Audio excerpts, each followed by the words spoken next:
Subscribe कीजिए royal teacher को education संबंधी न्यूज़ तुरंत पाने के लिए। Star back to school program remediation program के पंचायत स्तरीय प्रशिक्षण की पीपीटी हुई जारी।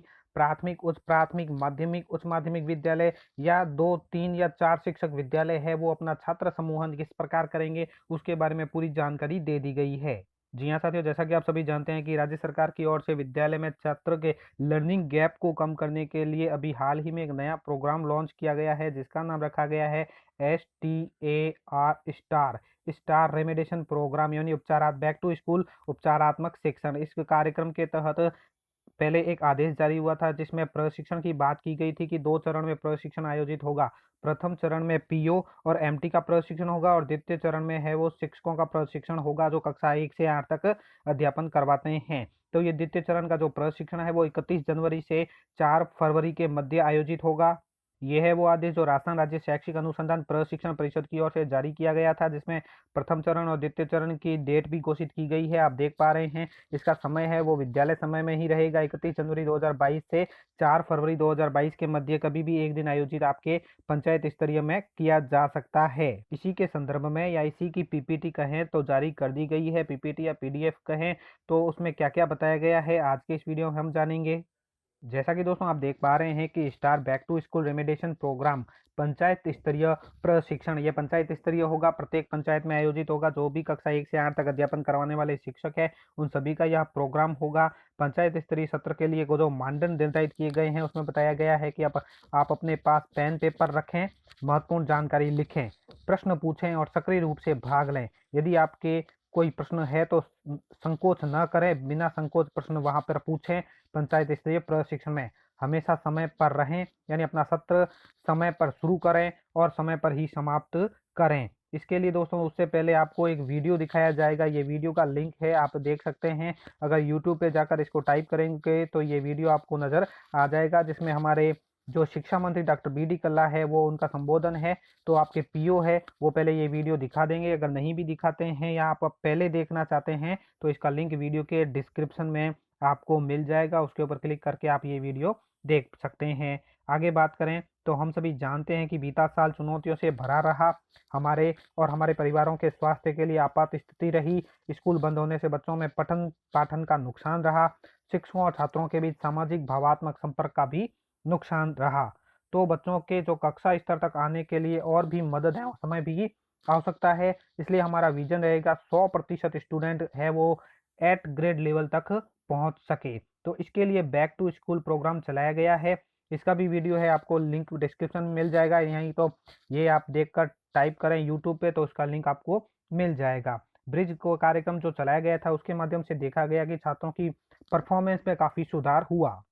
तो बैक टू स्कूल उपचारात्मक कार्यक्रम सीखने के अंतर को कम करने में महत्वपूर्ण भूमिका निभाएगा। उपचारात्मक रेमेडिएशन अवधि का उद्देश्य छात्रों को उनके सीखने के स्तर पर समर्थन देना है। उपचारात्मक यानी रेमेडिएशन अवधि के दौरान समान सीखने के स्तर के सभी छात्रों को एक साथ बैठने की आवश्यकता है जैसा कि सीसीई और एसआईक्यू में वर्णित है, ताकि शिक्षक के लिए टारगेटेड सहायता प्रदान करना आसान हो। अर्थात जो समान सीखने के स्तर के छात्र है उनको अलग बिठाया जाएगा और उनसे जो अलग छात्र हैं उनको अलग बिठाया जाएगा। जो समान सीखने के स्तर के हैं, एक स्तर के छात्रों का अलग समूह, दूसरे स्तर के छात्रों का अलग समूह बनेगा। शिक्षक का ध्यान उस छात्र समूह पर होना चाहिए जिसे पिछली ग्रेड की दक्षताओं पर उपचार की आवश्यकता है। साथ ही पंचायत स्तरीय प्रशिक्षण की 2 मुख्य प्राथमिकताएं निर्धारित की गई है, आज हम हासिल करेंगे। जैसे कार्य पुस्तिकाओं का उपयोग करके प्रभावी उपचारात्मक कार्यक्रम को कैसे कार्यान्वित करें, एंडलाइन असेसमेंट के बाद स्टूडेंट ग्रुपिंग कैसे करें, तो इसके बारे में भी बताया जाएगा। जैसे उपचारात्मक कार्यक्रम हुए, स्कूल बंद होने के कारण लर्निंग गैप को कम करने के लिए 2 चरण बैक टू स्कूल कार्यक्रम अक्टूबर में शुरू किया गया था।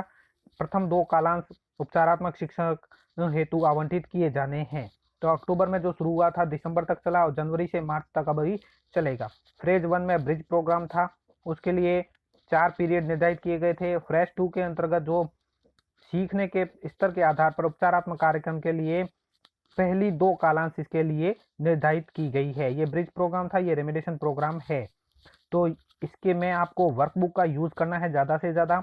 बैक टू स्कूल कार्यक्रम के चरण 2 में छात्रों को उनके वास्तविक सीखने के स्तर के आधार पर पीछे ग्रेड दक्षताओं पर टारगेटेड समर्थन दिया जाना है। विद्यार्थियों के सीखने के स्तर के आधार पर विद्यार्थी समूह के लिए अंतिम पंक्ति मूल्यांकन किया जाना है, अर्थात एंड लाइन असेसमेंट आपको लेना है। Back to school remediation program की जो मुख्य विशेषता है उसके बारे में जान लेते हैं। ये जनवरी से शैक्षिक वर्ष के अंत तक चलेगा। प्रथम 2 कालांश इसके लिए निर्धारित रहेंगे। सीखने के स्तर के अनुसार इसमें समूह बनेंगे छात्रों के, और छात्रों को ग्रेड स्तर के बजाय उनके सीखने के स्तर पर लर्निंग लेवल के आधार पर पढ़ाया जाएगा। समान सीखने के सभी छात्र एक साथ बैठेंगे। क्लस्टर कार्य पुस्तिकाओं द्वारा पिछली कक्षाओं की दक्षताओं पर जोर रहेगा। पहल, प्रयास, प्रवाह, प्रखर के पार्ट 2 का उपयोग यहाँ पर आप सबको करना है। एंड लाइन असेसमेंट सभी बच्चों का लेना है, यानी वर्कबुक के अंत में आपको एंड लाइन असेसमेंट दिया गया है। तो सभी स्कूल छात्र सीखने के स्तर को निर्धारित करने के लिए कि बच्चा कौन से स्तर का है, तो सभी के लिए एंड लाइन असेसमेंट निर्धारित करने के लिए ब्रिज सेक्शन के अंत में कार्य पुस्तिका में दिए गए अंतिम पंक्ति मूल्यांकन का संचालन करेंगे। प्रदर्शन के आधार पर छात्रों को समूहित करेंगे। अंतिम पंक्ति मूल्यांकन जो कोविड परिस्थितियों के चलते जिन विद्यालयों में नियमित कक्ष शिक्षण स्थगित है, उनके लिए अंतिम पंक्ति मूल्यांकन यानी एंड लाइन असेसमेंट का लिंक है वो स्माइल मैसेज के साथ भेजा जाएगा। शिक्षक गण उक्त अवधि में विद्यार्थियों तक इसकी पहुंच व मूल्यांकन किया जाना सुनिश्चित करेंगे। क्राइटेरिया फॉर ग्रुपिंग, यानी ग्रुपिंग के लिए क्राइटेरिया निर्धारित किया गया है। उपचारात्मक अवधि के लिए छात्रों को सीखने के स्तर के अनुसार, यानी सीखने का स्तर बच्चों का कैसा है उसके अनुसार समूहीकृत किया जाना है। छात्र समूहीकृत के लिए उपयोग किए जाने वाले मानदंड निम्न तालिका के अनुसार रहेंगे। तो तालिका आपको दे दी गई है, इसका एक बार आप स्क्रीनशॉट ले लीजिए ताकि आपको अच्छी तरह से पता चल जाए। ग्रेड 3, ग्रेड 4, 5, 6, 7 और 8। अब बच्चे स्कोरिंग कैसे करते हैं? जैसे कोई बच्चा है स्टूडेंट स्कोरिंग बिलो 30% यानी 30% से भी नीचे लाता है तो लर्निंग लेवल 2 के अंतर्गत उसको रखा जाएगा। 30 से 60% वाले को 3 से 4 ग्रुप में रखा जाएगा और 60 से अबोव लाने वाले को 8 ग्रेड समूह में रखा जाएगा। तो सभी कक्षाओं के लिए 3 तरह के अलग अलग ग्रुप बनेंगे। अब उनके उपचार के लिए कार्य पुस्तिका की पृष्ठ संख्या दी गई है, तो आप इसको एक बार स्क्रीनशॉट लेके ये भी आप एक बार अच्छी तरह से देख लें ताकि आपको आराम से समझ में आ जाए कि कौन से ग्रेड में इंग्लिश की, हिंदी की और मैथ में कौन से पेज आपको पढ़ाने हैं। तो आप एक बार स्क्रीनशॉट ले लीजिए। ऑनलाइन असेसमेंट है वो आयोजित करने के बाद शिक्षक वर्कबुक में दिए गए ऑनलाइन असेसमेंट के अंत में छात्र के प्रदर्शन रिकॉर्ड को भरेंगे। छात्र का रिकॉर्ड कैसा रहा वैसा आप उसको भरेंगे और प्रदर्शन के अनुसार छात्रों को समूहित करेंगे।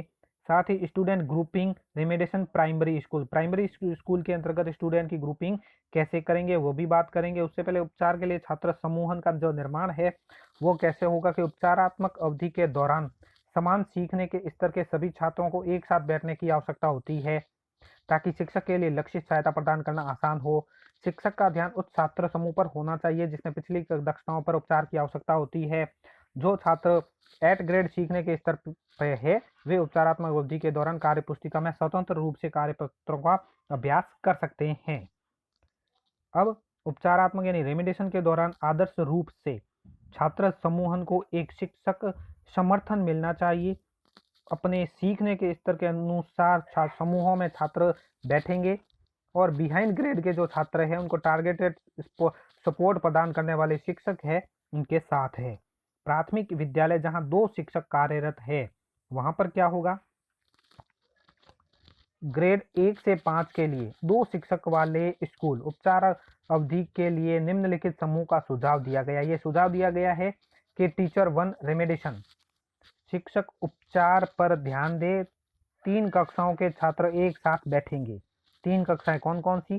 कक्षा 3, 4 और 5 छात्र सीखने के स्तर 2 पर, 3, 4, 5 छात्र सीखने के स्तर 3 और 4 पर, यानी कक्षाएं है वो 3 एक साथ बैठेगी और 3 कक्षाओं के छात्र 2 समूहों में वर्गीकृत हो जाएंगे, स्तर 2, स्तर 3 और 4। अब 3 और 4 और 2 ये 2 ग्रुप बन गए और टीचर तो दूसरा है जो 8 ग्रेड के स्टूडेंट को लेकर बैठा है। वो कक्षा 1 व 2 की कक्षाएं हैं। 1 व 2 के छात्र जो सीखने के स्तर 1 और 2 पर है और कक्षा 4, 5 के छात्र सीखने के स्तर 4 और 5 पर है। तो ये जो सुझाव है आप समझ चुके होंगे कि प्राथमिक विद्यालय है, अगर 2 शिक्षक कार्यरत है तो इस तरह समूह बनेंगे। प्रथम शिक्षक है वो कक्षा 3, 4 और 5 को लेकर बैठेगा। द्वितीय शिक्षक कक्षा 1 और 2 को लेकर बैठेगा। साथ ही 4, 5 के सीखने के स्तर, जो 4, 5 8 ग्रेड के विद्यार्थी है उनको भी लेकर बैठेगा। ये जो है बिलो ग्रेड के छात्र है, 3, 4, 5 सीखने के स्तर 3 और 4 पर है, इनको भी लेकर बैठेगा। प्रथम शिक्षक और 3, 4, 5 में सीखने के स्तर 2 पर है, उनको भी लेकर बैठेगा। साथ ही इसमें सीखने के स्तर के आधार पर पुनः समूहबंद करने के बाद छात्र अपने सीखने के स्तर के आधार पर बैठेंगे। एक ही सीखने के स्तर के विभिन्न वर्गों को एक साथ बिठाया जाएगा। इसी तरह जो 3 शिक्षक विद्यालय है उसकी कार्य योजना आप देख पा रहे होंगे। वहाँ जहाँ 3 शिक्षक है, प्राथमिक विद्यालय है, तो उसका एक बार स्क्रीनशॉट आप ले लीजिए ताकि आपको अच्छी तरह से समझ में आ जाए। उसके बाद आता है हल कैसे करें, कि पाली जिले के सरकारी प्राथमिक विद्यालय गंगवाड़ा में 5 ग्रेड 1 से 5 है, जिसमें स्कूलों में केवल 2 शिक्षक कार्यरत है। वे प्रभावी उपचारात्मक कार्यक्रम लागू करना चाहते हैं लेकिन शिक्षकों की कमी है। आप पंचायत के पीओ है, आप उन्हें प्रभावी ढंग से उपचार करने के लिए कैसे सुझाव देंगे? तो उत, तो इसके लिए सुझाव है वो आपको पीओ देंगे। इसी तरह जो उच्च प्राथमिक माध्यमिक विद्यालय है उसमें लिए रेमेडिएशन प्रोग्राम के लिए अगर 3 शिक्षक कार्यरत है तो आप देख पा रहे हैं तीनों का समूह बनेगा। किस प्रकार बनेगा उसका स्क्रीनशॉट लेकर आप आराम से देखिए। उसके बाद उच्च प्राथमिक माध्यमिक विद्यालय जहाँ 4 शिक्षक कार्यरत है तो उनका समूह भी अलग बनेगा, वो आप देख पा रहे होंगे, उसका भी आप एक बार स्क्रीनशॉट ले लीजिए। उसके बाद आता है कार्य पुस्तिका आधारित पढ़ाने की जो शिक्षण प्रणाली है वो कैसे है। तो सभी बच्चों का आपको एंडलाइन असेसमेंट करना है, कार्य पुस्तिका के पार्ट 2 में ये दिया हुआ है। और उसके बाद दक्षता आधारित प्लानिंग करें, बच्चों के साथ गतिविधि करें, बच्चे कार्य पुस्तिका में अभ्यास करें और दक्षता पढ़ाने के बाद प्रत्येक बच्चे का आंकलन करें जो कार्य पुस्तिका में दिया गया है। उसके बाद वापस आप उसकी प्लानिंग करें। ये जो पंचायत स्तरीय प्रशिक्षण आयोजित किया जा रहा है उसमें आप 2 मिनट अपने साथी के साथ बैठें और अपने सुझाव है वो साझा करें। साथी के साथ जोड़ी बनाएं। अगले 10 मिनट के लिए बस अपने साथी के साथ प्रश्नों पर चर्चा करें। उपचार के लिए विद्यार्थियों का समूह कैसे करें, यदि आपके विद्यालय में कम शिक्षक है तो आप अपने समूह का उपचार के लिए प्रबंधन कैसे करेंगे, इस तरह के प्रश्न आप है वो पूछ सकते हैं। इसके लिए उपचारात्मक कार्यक्रम के मार्गदर्शन सिद्धांत निर्धारित किए गए हैं, जैसे उद्देश्य क्या है, कार्य पुस्तिका को समाप्त करना नहीं है, छात्रों को उनकी गति में सहायता करना है। उपचारात्मक कार्यक्रम वह समय है जब शिक्षक पीछे रह रहे छात्रों पर विशेष ध्यान दे सकता है। समूहीकरण का उद्देश्य शिक्षक के लिए कक्ष का प्रबंधन करना आसान बनाना है। उपचारात्मक कार्यक्रम के दौरान मुख्य दक्षताओं पर ध्यान देना है। इसके बाद दोस्तों आपके लिए पंचायत स्तरीय प्रशिक्षण समाप्त होने के बाद एक फीडबैक फॉर्म आपसे भरवाया जाएगा। वो कैसे भरेंगे उसके लिए दोस्तों ये लिंक दिया गया है, इसके लिए मैं अलग से वीडियो भी जारी करूंगा जिसमें आपको बताया जाएगा कि आपको गूगल फॉर्म किस प्रकार भरना है। तो दोस्तों ये था पंचायत स्तरीय जो स्टार रेमेडिएशन प्रोग्राम हमारा शिक्षा विभाग द्वारा चालू किया गया है उसका पंचायत स्तरीय प्रशिक्षण की पीपीटी जो मैंने आपको दिखाई। धन्यवाद साथियों, उम्मीद है ये वीडियो आपको पसंद आई होगी। वीडियो पसंद आए तो जरूर लाइक शेयर और सब्सक्राइब कीजिए। पास में आने वाले घंटी के बटन को जरूर दबाएं।